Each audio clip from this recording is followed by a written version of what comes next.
Okay, family. And I gave you a cough right off the bat. It was right there. I just drank a bunch of coffee. Anyway, welcome to the channel. Welcome back to the channel. I'm Tasha, Mama Bear Prepping, and today we are going to be talking about top things to get right now. These are the things on my mind right now. These are the things they're talking about all over the world right now. And so I want to talk about getting some of these items. So let's get into it. You guys, it's sitting right there. Okay. First thing I have is warm cereals. Get your warm cereals. You can get cereals in general, but a lot of those dry cereals, they stale fast, right? They're hard to keep. Yes, you can vac seal them.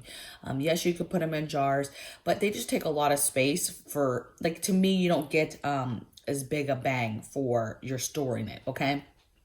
And a ton of them have way too much sugar anyway, okay? So I feel like a better bet for prepping, for keeping stuff, is your warm cereals. So your grits, your cream of wheat, your oatmeals, those types of cereals. So warm cereals. Second thing I have is pastas. Get your pastas now. I'm hearing a lot of reports of pastas being short. Pastas short in our immediate area as well at our local Walmart. However, other stores have it just fine. And pasta tends to be fairly cheap, right? There's all types of different pastas that you can get. Very, very easy to add to a stew, a soup. Just boil. I love any kind of pasta with just a little bit of butter, salt, and pepper. So good, you guys. So very, very simple. Doesn't take a whole lot. And is delicious, okay? So pasta, any kind you can get. Make sure you check out your ethnic type stores as well, because there's all other types of pastas that you can get that aren't your normal pastas that you would find in the store, okay? So broaden your horizons when you're looking for some of these preps, okay? A lot of times too, you guys, if you go to an ethnic type store, any background culture of ethnic food, typically have really, really good prices too, you guys. Very good seasonings. So broaden your seasonings, preps, and fairly decent pricing. I found that when you go to stores like this, getting your normal foods, like your everyday foods, your bread, your butter, the whatever, right? That stuff tends to be where they make their money. That stuff tends to be the stuff that's overpriced. However, the meat is usually good. All the seasonings and all the different side stuff that is needed to make these meals delicious, in the manner that they do, is fairly cheap, okay? Third thing I have is pet foods. So if you're not noticing, a lot of the things I'm saying involve different grains. So I did a video yesterday about grains. Get your grains, get your grains. And a lot of the stuff I'm talking about get it because it has grains to some capacity in it, okay? Or something from the grain family in it, rye, wheat, buckwheat, whatever, okay? So number 3 is pet foods. We've already been seeing a shortage. And it just gets worse, you guys, because a lot of those products have a lot of this stuff in them, okay? So pet foods, cat food, dog food. Somebody said the other day they've been having a hard time finding wet cat food. And, maybe this is putting me on blast. I don't know, as far as the big man watching me and seeing what I'm doing. But a while ago, when we weren't here,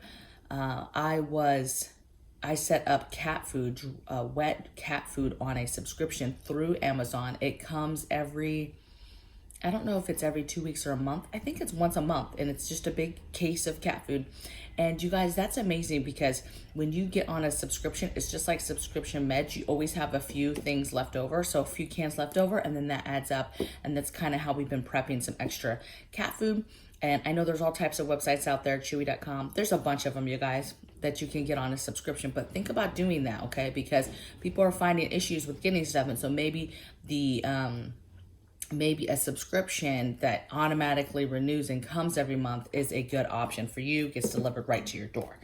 All right, number 4 thing I have is items to build your own MREs. I was talking to a young lady through emails back and forth. I might do a spinoff, by the way, of the video where I talked about the third part of the nuclear war fallout prepping, where I talked about the actual shopping list. Oh my goodness. So you guys, between that video dropping and now, I've received so many emails of other things, other products people are getting, specific products, specific things people are doing to block off their safe rooms, great, fantastic ideas for blocking off rays, nuclear rays, radiological rays, with everyday products, you guys. You know, I told you, not everybody can build a bunker.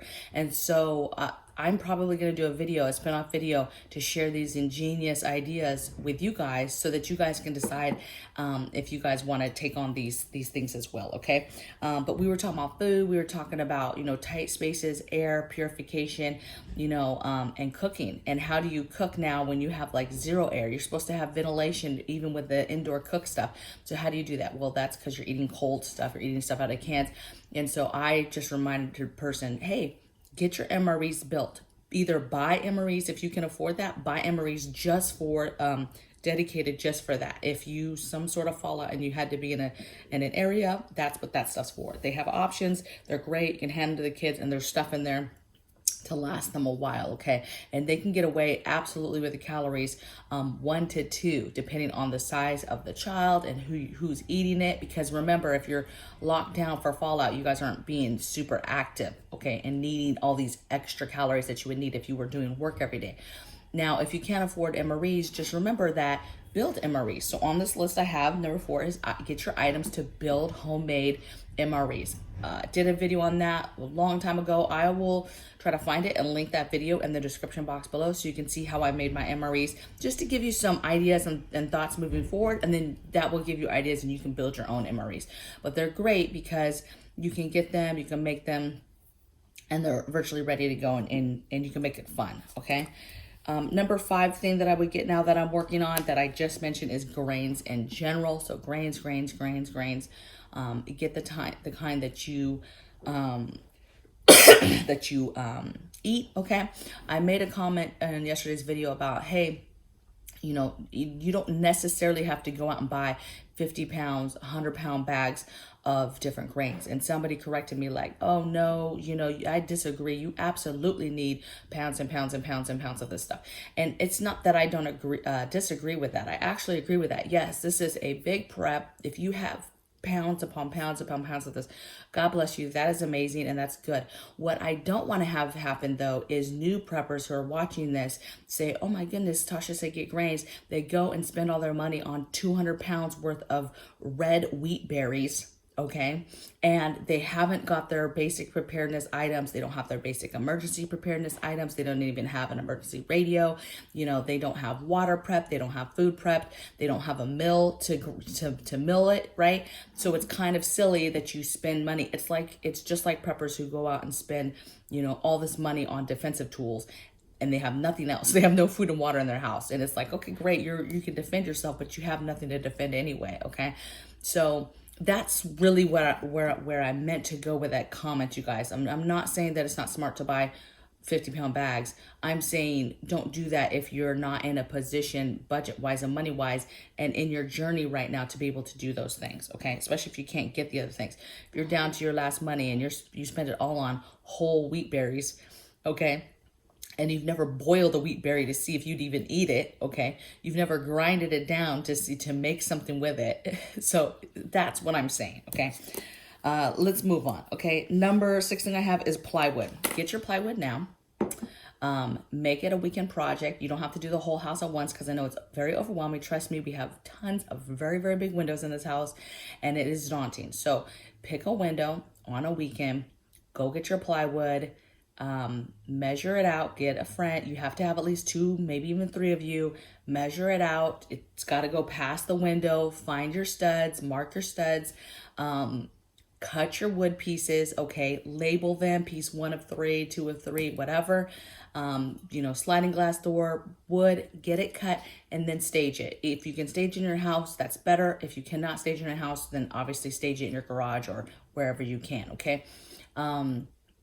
But I would say now, you know, wood has continued to go up. I would get all the plywood that you can now for the house. If you have to buy it little by little because it is expensive, do that. But just make a conscious effort to start thinking about your windows, okay? If it seems super daunting, super overwhelming, just start with a small bedroom window. Don't start with the big stuff. Okay, I'm starting with the big stuff because that's what my concern is the big windows, the big areas that can be that could be exposed. Okay.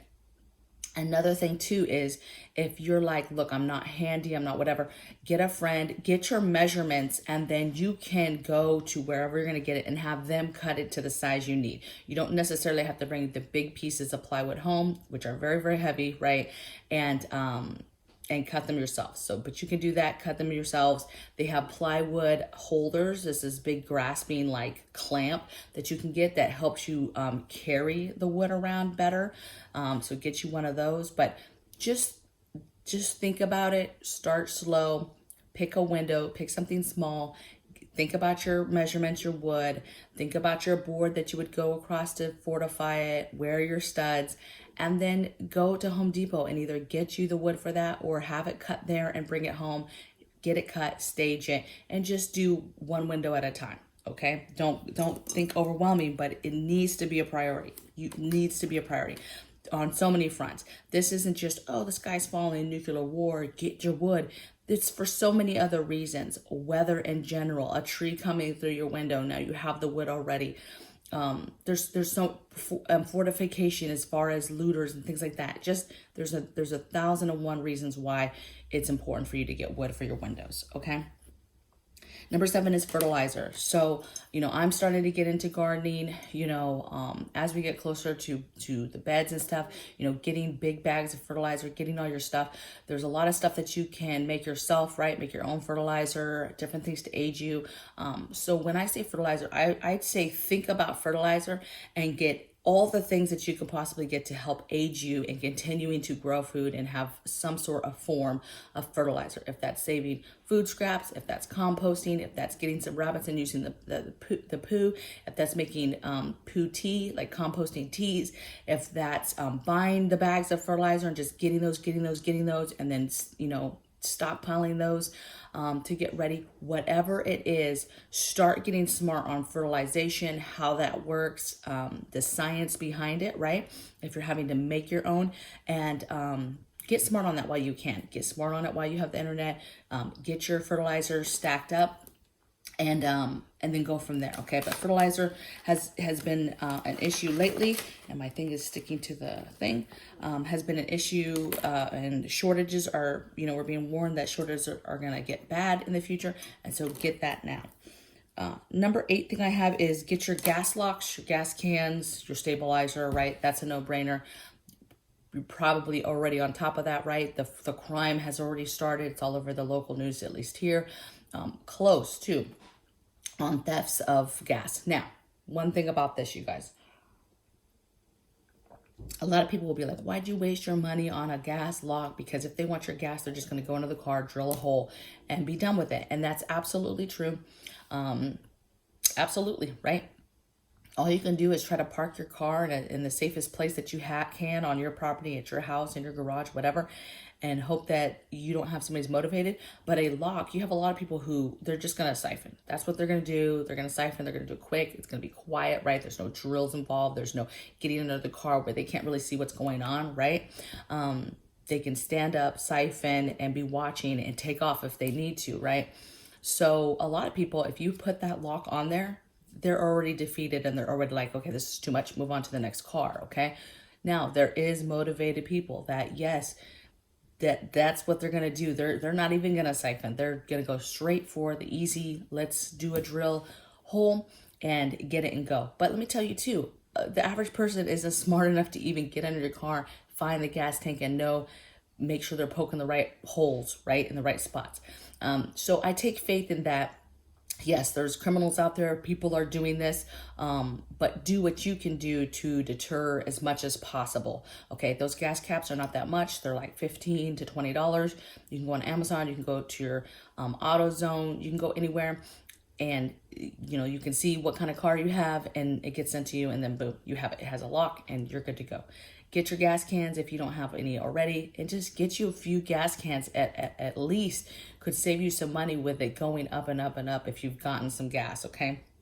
Because that's just going to get worse and worse the more you do. I might do a video in the next few days of just how to save money with this whole gas situation. So you might see that come, okay?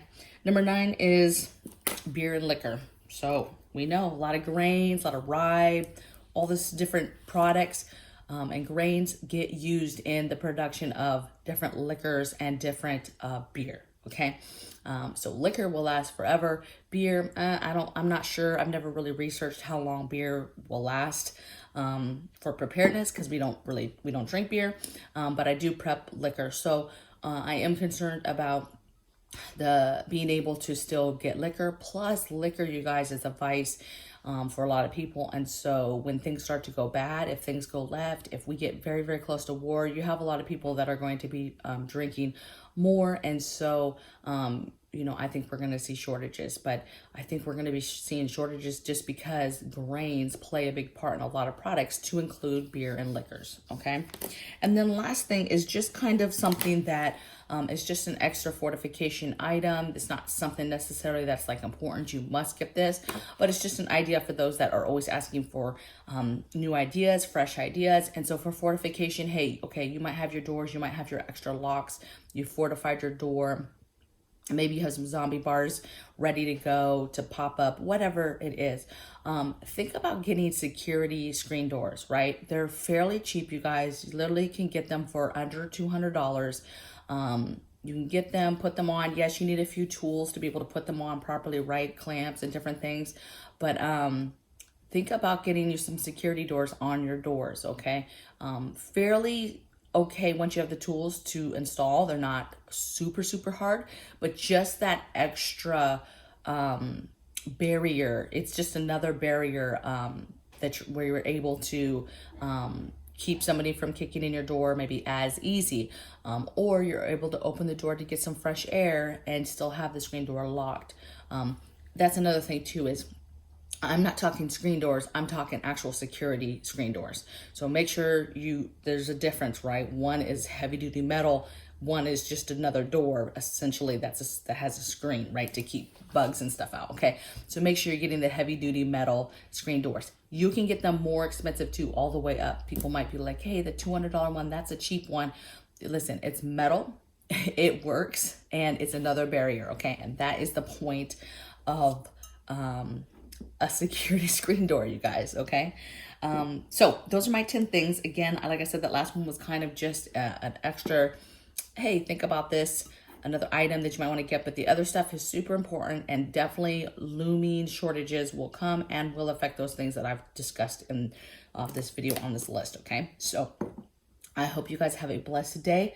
It's kind of like overcast here, but it's not raining, and so I don't know what we're gonna get into today. We've been doing a lot of everything, painting, unpacking, really got unpacking really going now, finally. So super excited about that. Should be in my studio set up in the next 2 weeks, let's say. There won't be any more kitchen, videos, and we'll go from there. So super excited, and I'll see you guys tomorrow, and I'll see you guys on my other channel tomorrow as well. It will be Friday. That's when I release videos for my other channel.